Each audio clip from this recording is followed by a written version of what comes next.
who live in inclusive cultures feel appreciated and proud of their heritage. According to various statistics on workplace diversity, inclusive organisations are more likely to have a workforce that reflects a diverse range of backgrounds and experiences. In this final video, we'll discuss about different approaches to creating a diverse and inclusive workplace.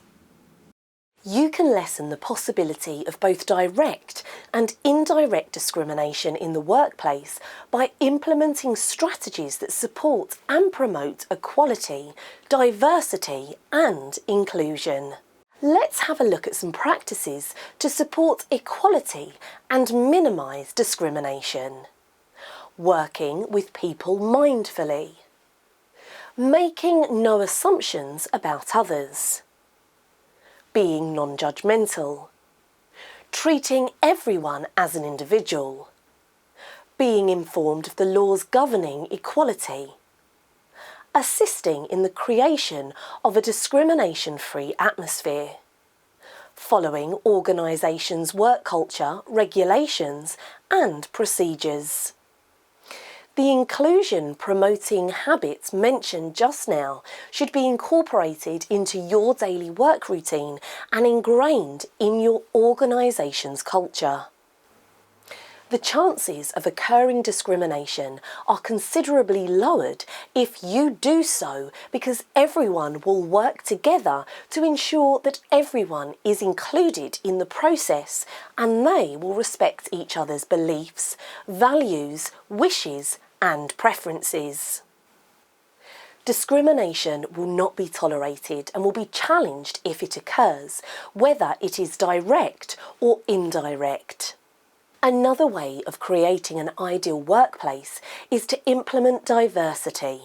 So how do we implement diversity at the workplace? Today's workplaces might best be defined as cultural melting pots, where aspects of cultural diversity and inclusion must be effectively included in order for firms to succeed. However, many organisations' diversity blueprints are weak and defective, resulting in inefficient policy articulation and implementation, negatively influencing employee morale and workplace culture. As a leader, you should comprehend the workplace DNA and develop diversity policies that will result in a diverse and responsive staff. The most typical flaw in diversity policies is short-sighted or designed with a short-term goal in mind. This mindset inhibits employees from properly accepting or even adapting to the workplace's diversity gene. Now, let's take a glance at the strategies to implement diversity. Number 1. Train and sensitise employees. Education, awareness and cultural sensitivity training are the only ways to modify this thinking. Number 2. Recognise the numerous components of a diverse work group and determine the best fit. Gender diversity, ethnic diversity and inclusivity of differently abled personnel are all examples of workplace diversity. Number 3. Enact changes in the infrastructure.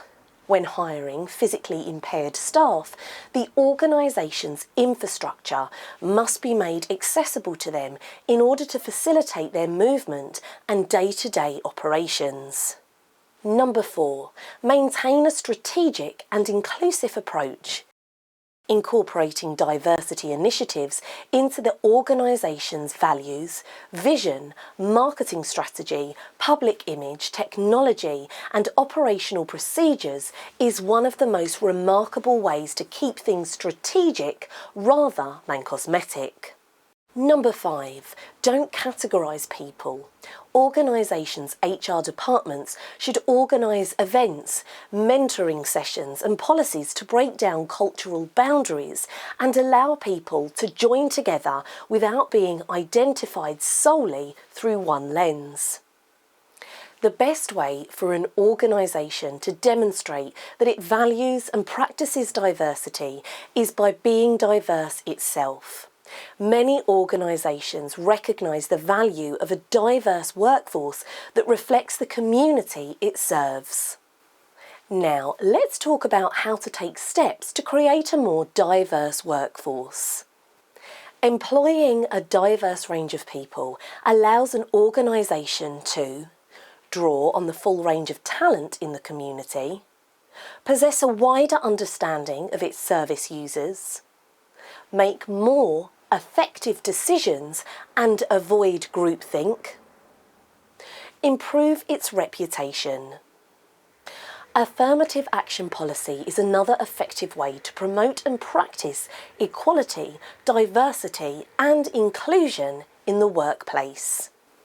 Affirmative action, sometimes known as positive discrimination, is a government programme to assist minorities and underrepresented groups in securing jobs, university admissions and housing. The affirmative action policy was created to help underserved groups and encourage diversity in communities, workplaces and educational institutions.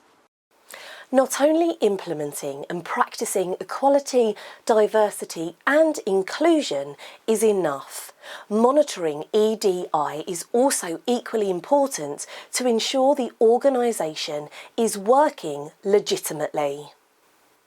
Equality monitoring can indicate whether you are offering equal opportunity, fair employment and effective services to all groups and can help you make changes based on facts rather than assumptions. Besides checking your organisation's progress against the original plans and aims, monitoring is an effective way of identifying whether there is any deliberate or unconscious discrimination in relation to service delivery. Monitoring is also beneficial for accountability to existing funders and securing future funding. Data gathered from monitoring will provide concrete evidence to funding bodies and help meet their criteria. Proper monitoring of your organisation means you can see what has worked well and what hasn't.